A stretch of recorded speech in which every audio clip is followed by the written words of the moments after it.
What's up everyone, welcome back to yet some more Reddit stories about entitled people, insane people, and all that kind of stuff. So make sure to subscribe if you haven't yet for more Reddit content, and as usual, we're getting right into today's stories. Don't piss off your farmer neighbor, you may have to pay for it. So this didn't happen to me, but an attorney that I work with often as part of my job.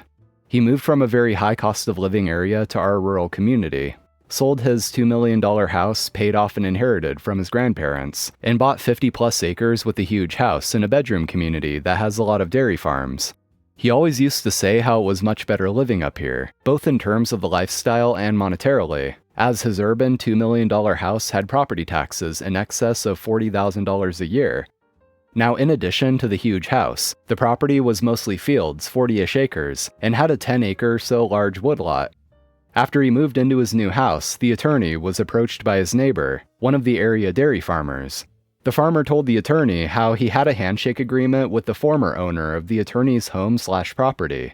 The farmer would mow the fields for hay 2 to 3 times per year, and would harvest a sustainable amount of trees out of the woodlot. In exchange, the former property owner got 10% of the chopped wood, which was more than enough to heat the house all year long without having to run the oil boiler for anything more than hot water. The farmer wanted to keep this arrangement going as it had worked out well for both parties for over a decade. The attorney thought the former owner was being taken advantage of and refused to do a handshake agreement, but told the farmer to give him a week to draw up a proper contract. The farmer was not overjoyed with making this out to be more than a gentleman's agreement, but agreed to come back the following week. The attorney decided that what would be fair was that the farmer should pay him $1,000 each time he mowed the fields for hay, since the farmer would feed the hay to his cows for free otherwise, completely ignoring that the farmer was using his own equipment and time to do the haying, and that the lawyer deserved 50% of the chopped wood, not 10%, or at least the 50% of the revenue the farmer got from selling the excess chopped wood, again ignoring the equipment and time investment of the farmer. As you can guess, the farmer refused. This all happened in late 2019 when the fields were rather bare and the supply of chopped wood for the house was full. Well, here comes 2020 and now the fields start looking like garbage, because none of the farmers will pay to hay the fields. In fact, after speaking with the first farmer, all of the other area farmers are unwilling to mow the fields unless the attorney pays them $1,000 per mowing. And of course, come wintertime, the attorney's woodpile is depleted, and he has to use the oil boiler to heat his entire home, costing well over $300 a month in winter heating costs. Now we come to early 2021, tax prep season. The farmer, being a good, dutiful, community-minded citizen, informs the town that he did not cultivate any of the attorney's land for the entirety of 2020, nor did he know of any other farmers who did. Well, as it turns out, this is a big deal, because in our state, farmland is assessed at a much lower value than residential property, and additionally has a separate and lower tax rate. The attorney's land had previously been entirely zoned as farmland, except for the house and a few acres of lawn around it. Now the town sent out an assessor and rezoned the entire 50 plus acres as residential, which more than tripled the taxable property value, and imposed the residential tax rate rather than the much lower farm tax rate. The attorney was quite surprised and furiously told me and everyone else we work with all this past week how he's going to sue the town because they now expect him to pay $50,000 a year in property taxes. Customer came in demanding I break the rules for her. I'm an overnight cashier at a gas station. Pretty chill most nights. There's a few bad apples as always, but nothing too bad. Every now and then I'll get an entitled customer that demands I sell them beer without an ID. Against state law, wouldn't dream of it, or sell them cigarettes despite being 20. Sorry kids, not happening. One lady though, she got really under my skin. Happened a while back. She comes in around 11:30, so well past time we shut down lottery. We turn off the machine at 10 as per our store regulations. There's a ton of updates the machine undergoes nightly and it takes 6 to 7 hours. I keep an eye on her and notice she has one of the ball draw style lotto cards in her hand. I call out and explain that our machine is off for the night, so I cannot sell her the tickets. She scoffs loudly and says I'm lying and don't want to do my job. I reiterate that the machine is already undergoing maintenance, so she will have to return at 5 a.m. when the machine is ready for service. She throws the ticket on the ground and stomps to the beer.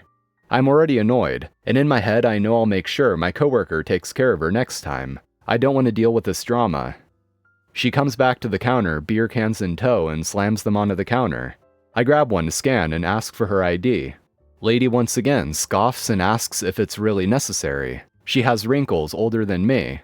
I explain that it's store policy and state law to see ID for alcohol purchases.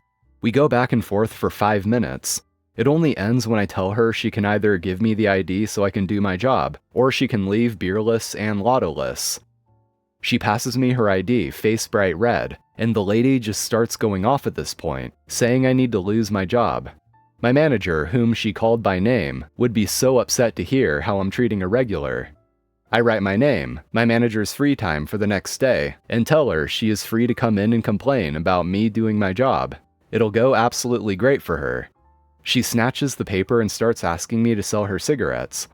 I tell her I'm not selling her anything else, as she has repeatedly made me uncomfortable and I have the right to refuse service to anyone for any reason. She leaves screaming that she's going to come back and kick my ass. I leave a long text to my managers in the group chat explaining what happened, along with a description of her.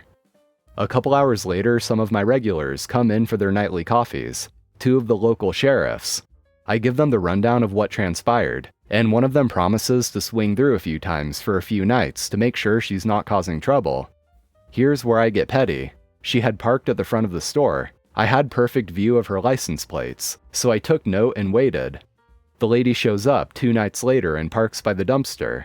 She's standing on the sidewalk for 2 hours waiting for me to come outside. About an hour in, I call the tow service our store uses. I say there's a broken down car in our parking lot in prime parking position, as per rules. Cops come through, as they always do, for coffee, and they ask me if she's the customer harassing me. I confirm it. They go out and talk to her. At this point, the tow truck pulls in. The lady starts walking away from the cops to talk to the driver, confused and pissed. I didn't get to hear much of the encounter, but I watched as she got arrested, put in the back of the patrol car, and they waited for the tow truck to finish hauling off her car before leaving.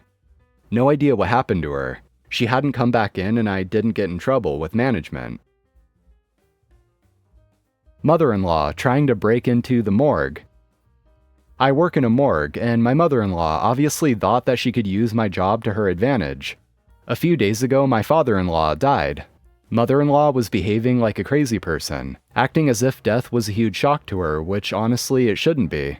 If a totally healthy person suddenly drops dead, it's different, and such death is definitely shocking. But my father-in-law was seriously ill and his death was already expectable. He had an incurable disease, and after fighting it for years, he finally passed away. In a case like this, you usually prepare yourself for the fact the person is going to die, and when it happens, it's not as devastating because you knew it was going to happen. But mother-in-law wanted to be with him all the time. He died in the hospital and was brought to the morgue I work in, and mother-in-law fought hard to be let in there to sit with them. We couldn't allow it. The only times when unauthorized people are allowed into the hospital's morgue are times when the body needs to be either identified or taken to the funeral house. So I basically told mother-in-law that she should contact a funeral home that'll transfer father-in-law to their own mortuary, and perhaps they have different rules there. She might be allowed to spend time with them. I tried to be understanding and kind because I know she has lost her husband and she's really sad, but I cannot let her stay in the morgue or else I might get into trouble myself. It seemed that I had persuaded her and she left. The next day I had a night shift. I was all alone except for a few security guards in a different room. I like night shifts because I can just chill and read something in peace. It's not that often that a new body is brought in during the night. Suddenly I heard knocking on the front door. I knew it wasn't an ambulance and no one from the hospital because they would have called me and announced that they were coming. I looked out of the window and it was mother-in-law. I went to the door and asked her what she is doing here during the night, and she asked me to let her in to father-in-law. She said she would sit quietly and not bother me.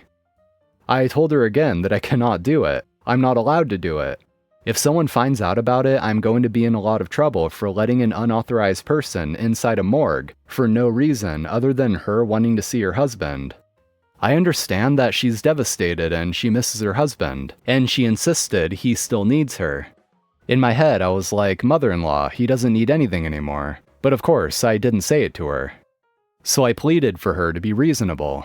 go home, contact a funeral house in the morning, and make all the arrangements so that father-in-law can be transferred to that mortuary, and she can spend some more time with him before the funeral.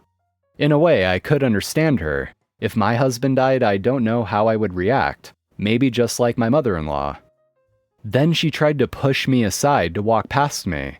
I said, "Mother-in-law, please don't make me call the security and escort you out by force. I don't want to give you more trouble than you already have.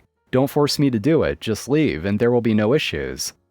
She didn't listen to me and I had no choice but to call the security, because she tried to get into the storage area where all the bodies are. The security grabbed her and pulled her out of the morgue, and I felt really bad about having to do it, but I had no choice. She doesn't work there and she shouldn't be there.